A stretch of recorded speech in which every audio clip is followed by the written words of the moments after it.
সংবাদের শুরুতেই দেখে নেব আজকের শিরোনাম। হুমায়ুন কবিরের মেয়ের শ্বশুরবাড়ির 10 কোটি টাকার সম্পত্তি বাজেয়াপ্ত। কলকাতায় রুফটপ পানশালা ও রেস্তোরাঁ বন্ধের পরিকল্পনা কর্পোরেশনের। পরীক্ষা কেন্দ্রের সঙ্গে মোবাইল ফোন, মাধ্যমিকে বাতিল 4 পরীক্ষার্থীর অঙ্ক পরীক্ষা। মৃত্যুর পর বৃদ্ধার অঙ্গ অর্থের বিনিময়ে বিক্রির অভিযোগ, কাঠগড়ায় 4 ছেলেসহ পরিবার।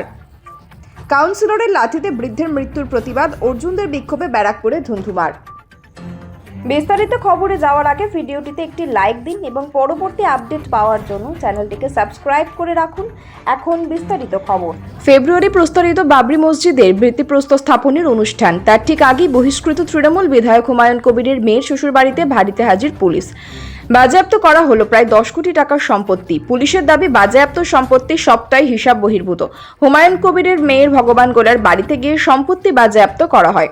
ভরতপুরের বিধায়ক তথা জনতা উন্নয়ন পার্টির চেয়ারম্যান হুমায়ুন কবির এখন মুর্শিদাবাদ জেলা তথা রাজ্য রাজনীতিতে সবথেকে চর্চিত ব্যক্তি।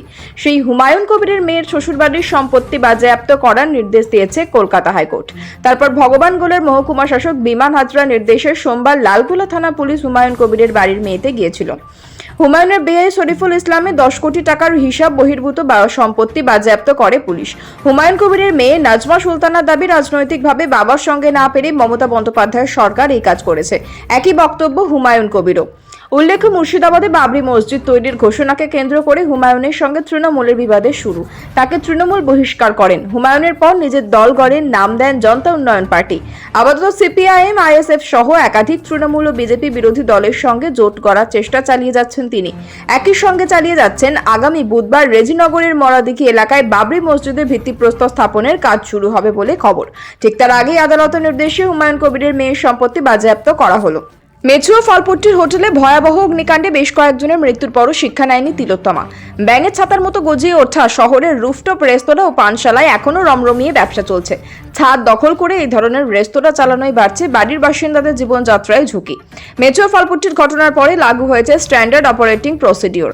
রাজ্য সরকারের তরফে এক নির্দেশিকায় স্পষ্ট বলা হয়, এসইওপি না মানলে কোনো রুফটপ রেস্তোরাঁ চালানোর অনুমতি মিলবে না।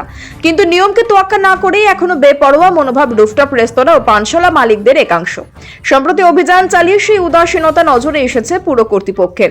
20টির বেশি এমন রেস্তোরাঁ ও পানশালাকে নোটিশ ধরিয়েছে তারা। দ্রুত কাঠামো ভাঙতে হবে, না হলে ব্যবসা বন্ধ করে দেওয়ার পরিকল্পনা নিয়ে চিন্তা ভাবনা করছে কর্তৃপক্ষ। কলকাতা কর্পোরেশন সূত্রে জানা গিয়েছে, এখনো পর্যন্ত অভিযানে পুর কর্তৃপক্ষের নজরে এসেছে 20টির বেশি রুফটপ রেস্তোরাঁ ও পানশালার এসপির মূল নির্দেশ তোয়াক্কা করেনি। অনেক জায়গাতেই এখনো ছাদের সামনের অংশে কাঠামো রয়েছে, তবে প্রত্যেককেই নোটিশ পাঠানো হচ্ছে দ্রুততার সঙ্গে কাঠামো ভেঙে ফেলার। সেই সব রেস্তোরাঁ মালিককে কিছুদিন সময়ও দেওয়া হয়েছে। একদিন ছুটির পর সোমবার ছিল মাধ্যমিকের অঙ্ক পরীক্ষা। সেই অঙ্ক পরীক্ষা তো বাতিল হলো 8 জনের পরীক্ষা। তার মধ্যে একজন মধ্য কলকাতার পরীক্ষার্থী। এছাড়াও পূর্ব মেদিনীপুর, বাঁকুড়া, দক্ষিণ 24 পরগনা, হুগলি, আলিপুরদুয়ার, পুরুলিয়া, কোচবিহারের একজন করে পরীক্ষার্থীর পরীক্ষা বাতিল করেছে। পর্ষদ সূত্র খবর, এরা প্রত্যেকেই সেদিন পরীক্ষায় মোবাইল ফোন নিয়ে পরীক্ষা কেন্দ্রে প্রবেশ করেছিল। এছাড়াও একজনের পরীক্ষা আর করা হয়েছে। মালদহের এক পরীক্ষার্থী তার প্রশ্নপত্র ছিঁড়ে শৌচালয়ে নিয়ে গিয়েছিল, সেই কারণেই ওর পরীক্ষা আরও করা হয়েছে বলে জানা গিয়েছে। পূর্ব মেদিনীপুরের চাকদীপা হাই স্কুলে পরীক্ষার্থী দিচ্ছিল বাগরাশি হাই স্কুলের পরীক্ষার্থীরা। বাঁকুড়ার মুনিরনগর রাধাকান্ত বিদ্যাপীঠের পরীক্ষার্থী দিচ্ছিল জয়কৃষ্ণপুর হাই স্কুলে। মধ্য কলকাতা মেট্রোপলিটন ইনস্টিটিউট বউবাজার ব্রাঞ্চের পরীক্ষা দিচ্ছিল আদর্শ বিদ্যামন্দির স্কুলে। দক্ষিণ 24 পরগনা সোনারপুর শিক্ষা সদন হাই স্কুলের পরীক্ষার্থী পরীক্ষা দিচ্ছিল গ্রিন পার্ক শিক্ষা সদন হাই স্কুলে। হুগলি জিরাট কলোনি হাই স্কুলের পরীক্ষার্থী নটাগড় হাই স্কুলে পরীক্ষা দিচ্ছিল। আলিপুরদুয়ারের রঙ্গলি বাজনা মোহন সিং হাই স্কুলের পরীক্ষা দিচ্ছিল Madarihat girls high school Bengali মিডিয়ামে পরীক্ষা দিচ্ছিল। পুরুলিয়ার মালতী শ্যামনগর জিলপালিয়া হাই স্কুলের পরীক্ষার্থীরা পরীক্ষা দিচ্ছিল Balarampur Lalimati girls high school secondary স্কুলে।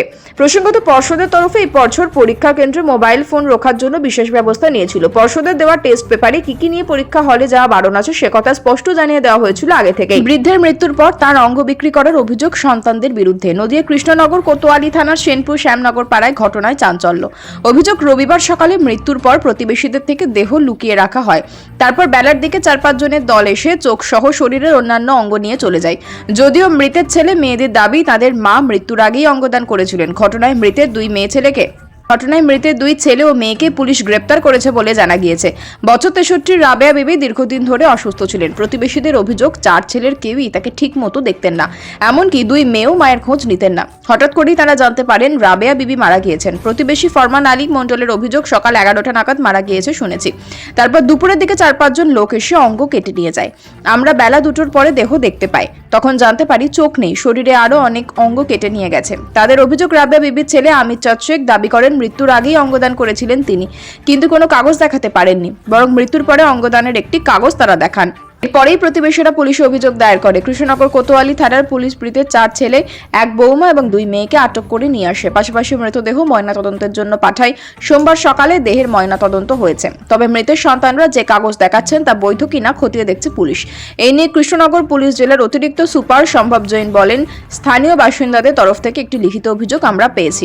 আজ মৃতদেহটি ময়নাতদন্ত করা হচ্ছে, তারপর সবকিছু জানা যাবে। এছাড়া বাড়ির লোক তার চক্ষুদানের কিছু কাগজপত্র দেখিয়েছেন, সেগুলো আমরা যাচাই করছি। শেষ খবর পাওয়া পর্যন্ত 2 ছেলে ও মেয়েকে পুলিশ গ্রেপ্তার করেছে।